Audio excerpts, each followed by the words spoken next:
Salut à tous, ce matin on est au Blend Web Mix, un événement énorme autour du web à Lyon. Et aujourd'hui je vais recevoir des start-upers qui sont venus se pitcher, montrer ce qu'ils font, chercher des investisseurs, ce qu'on appelle des VC. Voilà, on dit VC pour investisseurs. Est-ce que quelqu'un a 1,2 million ou pas? Et surtout ils viennent participer à ce qu'on appelle le Startup Contest, qui est un espèce de grand concours entre startups. Alors on dit Startup Contest, c'est un concours d'entrepreneurs, mais tout de suite ça fait moins start-up. À la clé, je crois qu'il y a un baby-foot à gagner. Nous, on vient pour le concours du baby-foot. Pas venu pour le... Les VC, on est très content de les voir. Mais on vient, vraiment l'objectif numéro 1, c'est de repartir avec le baby-foot. Donc là, je vais rencontrer Mathieu qui a fondé Comet. Ils font des briquets, c'est ça? Ouais, et l'innovation principale, c'est que c'est un briquet qui décapsule les... Non, en fait, c'est pas ça. Mais en fait, Comet, c'est la première intelligence artificielle de gestion de souvenirs. Plus concrètement, ce que ça veut dire, c'est qu'on a développé une application mobile de gestion de photos qui t'aide à gérer tes photos de façon optimum. Par exemple, notre intelligence artificielle, elle détecte les photos qui ne servent à rien parmi 5-6 photos similaires, elle choisit la meilleure et elle te propose de supprimer les 5 inutiles. Un autre exemple intéressant, c'est si demain tu fais une soirée avec tes potes, tu vas à un mariage, tout le monde prend plein de photos avec son smartphone, c'est super, mais le problème c'est que tu vas rentrer chez toi le lendemain. Ouais, c'est vrai, et on dit tu m'envoies les photos et jamais on te les envoie. Et voilà. Est-ce que tu as levé des fonds? Oui, on a fait une première levée de fonds en Love Money. La Love Money, c'est papa, maman, etc. qui ont quand même sorti 140 000 balles. Là, c'est du gros amour quand même. Il n'y a pas que la famille, il y a mon dermato. Ton dermato comme quoi, des fois, c'est pas mal d'avoir des champignons aux pieds. Je m'appelle Clément Favier. De quoi tu rêvais quand tu étais petit? Je rêvais de parking déjà. J'avais un super héros qui s'appelait Parkman. Il avait un slip?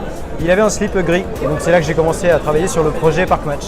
TKOS, c'est une paire de lunettes caméra qui permet de filmer ton point de vue. T'es filmé en direct comme ça. Donc Exactement. tu peux te regarder comme ça droit dans les yeux. Exactement. D'accord, et si je louche, ça fait ça. En portant la paire de lunettes, tu vas te connecter à notre appli mobile qui va te permettre de diffuser en live ton point de vue, par exemple à mon associé. Et donc du coup, aujourd'hui, on présente notre produit à des grands groupes industriels ou dans le BTP. B2B? B2B? B2B? B2B. B2B. C'est ça. Donc Tikaway est une boîte en B2B. Est-ce que tu peux parler dans le micro? Non, je peux pas. Ces mecs-là n'ont aucune volonté. Ellie, c'est un chatbot de slow dating. Concrètement, c'est un personnage fictif auquel on va parler via Facebook Messenger. On va discuter, on va apprendre à nouer une relation d'amitié avec ce personnage. Et puis en fait, comme le ferait une vraie pote dans la vraie vie, au bout d'un moment, elle va apprendre à nous connaître. Elle va se dire, ok, toi t'aimes bien les radis, t'aimes bien les carottes, t'aimes bien l'escalade. J'ai une pote qui est comme toi et qu'il faut vraiment que je te la présente. Donc vous êtes vraiment sur un marché de niche de gens qui aiment les radis, l'escalade et... Du coup, on a également étendu à tous les autres fruits et légumes. Et là, on est en train d'essayer d'aller aussi vers les sports extrêmes. Je suis en compagnie de Michael. Michael qui est un jeune start-upper lyonnais. Michael, est-ce que tu penses que tu vas lever des fonds aujourd'hui?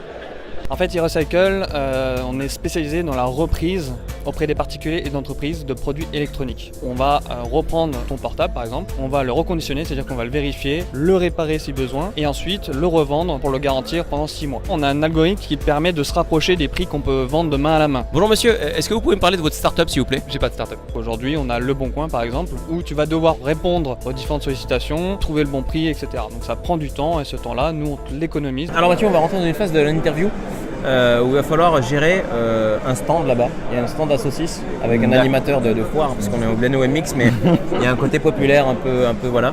Je suis avec Adrien qui a créé la Centrale du Sport, premier comparateur d'offres en achat collectif pour les équipements sportifs et le textile personnalisé. On est une marketplace, donc une plateforme qui simplifie l'expérience d'achat pour les clubs et les collectivités en l'occurrence. Genre une école, un collège, un lycée, c'est possible.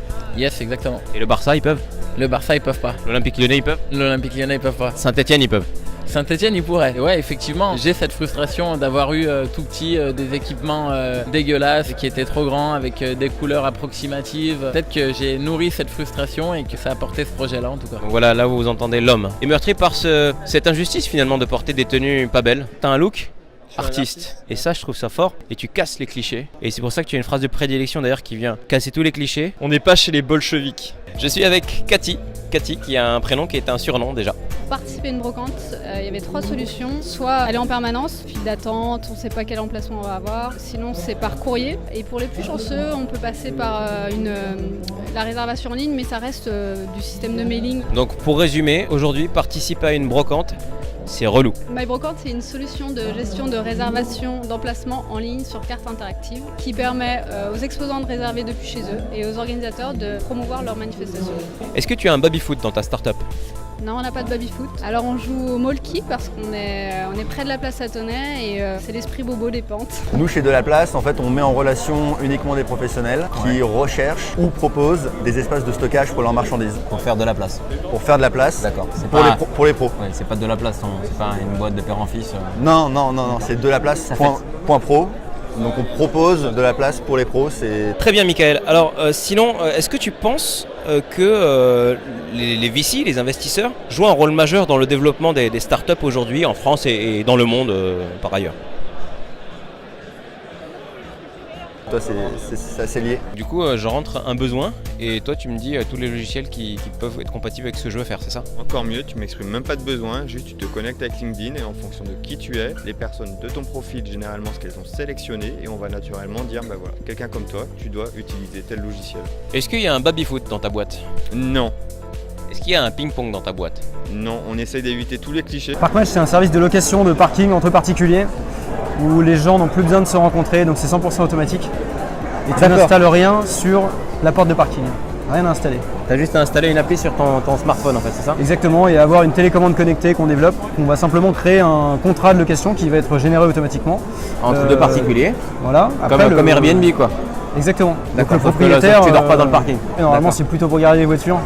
D'accord. Ça passe tout par cette télécommande connectée qui sera capable de copier l'accès original du propriétaire. Et ensuite, on va charger ce signal sur la télécommande du conducteur pour qu'il puisse ouvrir un parking pendant la durée de sa location comme si c'était chez lui. D'accord. Et combien coûte la télécommande? La télécommande coûtera une vingtaine d'euros. C'est tout? C'est tout. Et en fait, tout part d'un constat, c'est que le premier facteur clé d'un projet, de succès d'un projet, quel qu'il soit, c'est l'équipe. Et que le deuxième constat, c'est que la performance d'une équipe, elle ne tient pas à sa constitution, mais aux interactions qu'il y a entre les personnes, la manière dont les gens interagissent. Donc on a créé Entrep pour permettre aux membres d'une équipe de bien interagir entre eux à n'importe quel moment de la vie de leur projet. Entrep, qu'est-ce que c'est? C'est un petit serious game qui va analyser valeurs, personnalité, motivation des personnes, qui croise tout ça et qui va ressortir des ressources à chaque moment clé du projet pour que les personnes communiquent bien ensemble, s'organisent bien, répartissent les rôles de la meilleure des manières possible, on intègre une nouvelle personne de la manière la plus efficace possible. Est-ce que c'est une aide au recrutement par exemple? Est-ce que par exemple ça t'aide à détecter un boulet? Ça va pas aider à détecter un boulet. Ah, donc s'il y a un boulet, c'est pour ta poire. Voilà, bah c'est plutôt cette personne-là, vu que la performance de l'équipe elle tient pas à sa constitution mais aux interactions, c'est comment tu vas faire interagir avec les autres, quelle place tu vas lui donner, quel rôle tu vas lui donner, qu'est-ce qu'elle va apporter au projet, la mettre dans les meilleures conditions possibles pour qu'en fonction de l'équipe qu'elle a en face, elle ne te dérange pas. Bien Access, c'est une boîte qu'on a créée en 2015 avec pour ambition de révolutionner les usages sur mobile, tout simplement en considérant notre smartphone comme notre ordinateur personnel. Et notre premier produit, c'est le Mirabook qui vient convertir le smartphone en ordinateur portable. Ah, ça y est, c'est l'heure du concours. C'est donc l'élection de Miss Camping et Miss Blend WebMix. J'étais étudiant, j'étais en amphi et je voyais tout le monde avoir son ordinateur portable et poser à la droite son smartphone. Et à ce moment-là, je me suis dit, ces deux objets, ces deux devices, c'est des ordinateurs, alors pourquoi on fait un doublon? À ce moment-là, j'ai cherché une solution qui permettait de transformer son smartphone en ordinateur portable. C'était en 2012, donc ça existait. C'est Motorola qui avait lancé ça. Et finalement, quelques mois plus tard, ils ont abandonné l'idée. Ils ont eu peur de Yanis. Ils ont eu peur de moi, effectivement. Non, mais tout simplement, c'était beaucoup trop tôt, les smartphones n'étaient pas assez puissants, le produit était vendu trop cher, c'était 500 €. Et donc j'ai toujours gardé cette idée en tête et je me suis dit que j'allais la relancer au bon moment. Et aujourd'hui, on y est. J'ai toujours voulu révolutionner les choses. Révolutionner, on n'est pas chez les bolcheviks. Finalement, une start-up n'est plus une start-up au bout d'un moment, parce qu'elle crée des CDI. À la fin, ça devient la Poste, en fait. La première start-up qui a été créée, d'ailleurs, c'est la Poste, il faut le savoir. Le but d'une start-up, c'est de plus l'être. Alors, il y a plusieurs façons de plus être une start-up. La première, c'est de ne pas marcher, parce qu'on disparaît, et du coup, on passe de start-up à pas start-up. Et sinon, l'autre manière de ne plus être une start-up, c'est de prospérer et de devenir une grande entreprise comme la SNCF, la Poste, avec des employés qui sont en CDI, qui ont des droits, des acquis sociaux. Et là, le concept de start-up s'envole complètement. C'est vrai ça, Julie? Le maximum pour une start-up, c'est de devenir la Poste ou la SNCF. Les comparaisons ont été choisies de manière aléatoire et personnelle? Aléatoire et personnelle. Imagine, il y a une start-up qui lève des fonds. Ouais. Elle marche, elle recrute 15 gars en CDI, ça marche. Ouais. Elle en recrute 15 autres, ça marche. Ouais. Elle en recrute 20 autres, ils sont 55, il y a un CE qui se crée. Ça veut dire que déjà, tu peux avoir des tickets pour aller au cinéma. Donc ça, c'est pas un truc de start-up, excuse-moi, ça sent la boîte plan-plan quand même déjà. 20 salariés, un délégué du personnel. Ça va pas avec, déjà, délégué du personnel dans start-up, t'es plus une start-up quand t'es un délégué du personnel déjà. Ça sent la CFDT, ça c'est pas bon. Chief Happiness. Le show. Le show. Les startups sont très fortes à inventer Des termes concepts, comme ça, des concepts. des anglicismes. C'est comme ça. Ouais. Tout existe déjà en fait. On boit des coffee et pas des cafés. Cup of water. On va pas aux toilettes, on va au VC. Ah non, ça c'est quand on va lever des fonds. Ça, on va voir des VC, ça n'a rien à voir. Est-ce que tu penses que Laurent Blanc peut être un bon dirigeant de start-up? Non, je pense pas. Est-ce que tu le recruterais en tant que développeur pour ta boîte? Il a une tronche de développeur, tu vois, cheveux bouclés.